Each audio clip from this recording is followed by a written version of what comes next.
Welcome back. Onto the specials now, and one team that faces a daunting task is the Max's team of Leon and Ian Muller. Ons is nuut in die span. Ons is maar al twee ex-squad ouens, maar motorfietsgery besluit om mekaar te koop. En hierdie is ons eerste national. You've competed in 2 regional events, so this is basically your 3rd race. I mean, how are you feeling about that? Alles was lekker opgewonde daaroor. So ons moet maar kyk hoe gaan dit vandag. So die ander was baie lekker geweest.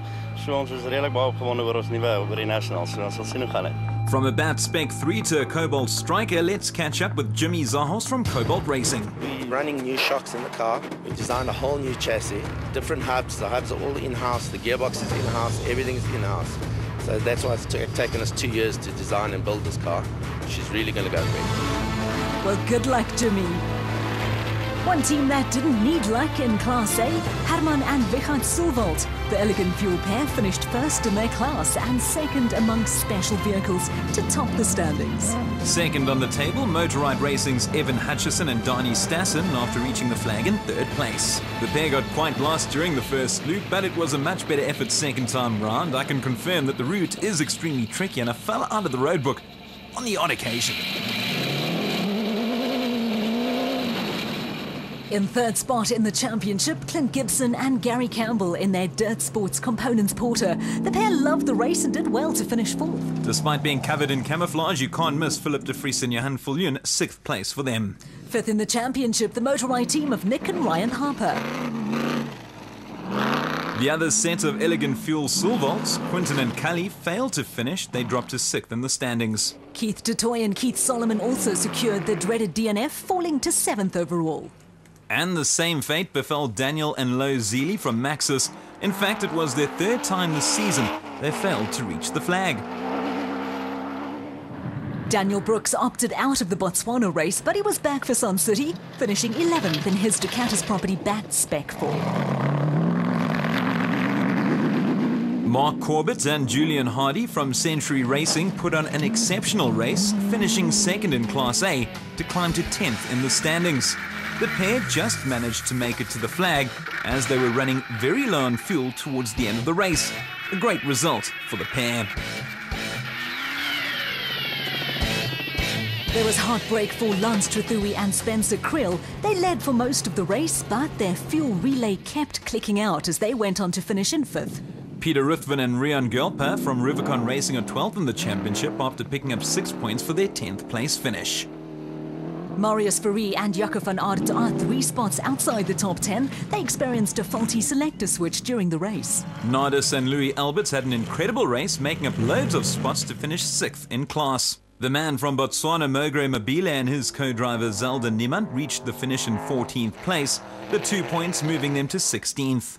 Neil Mayer and Joseph Lewis of Max's Liqui Moly Rockstar proved to be the last Class A to make it to the finish.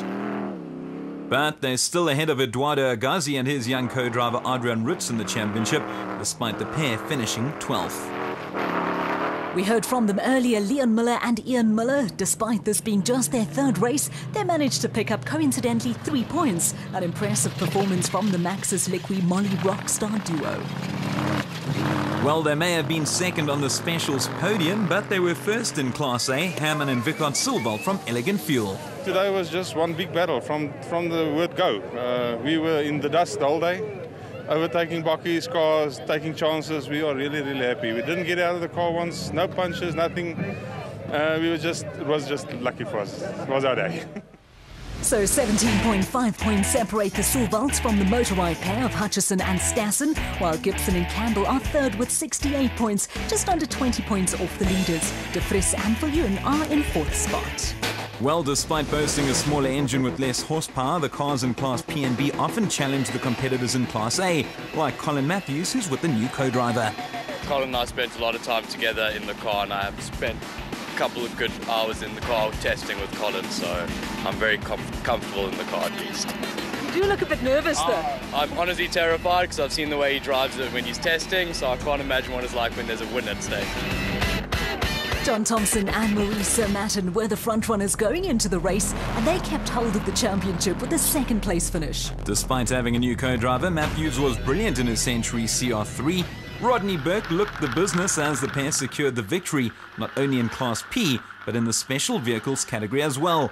They managed to get past Strathui towards the end, and the result puts them second in the championship.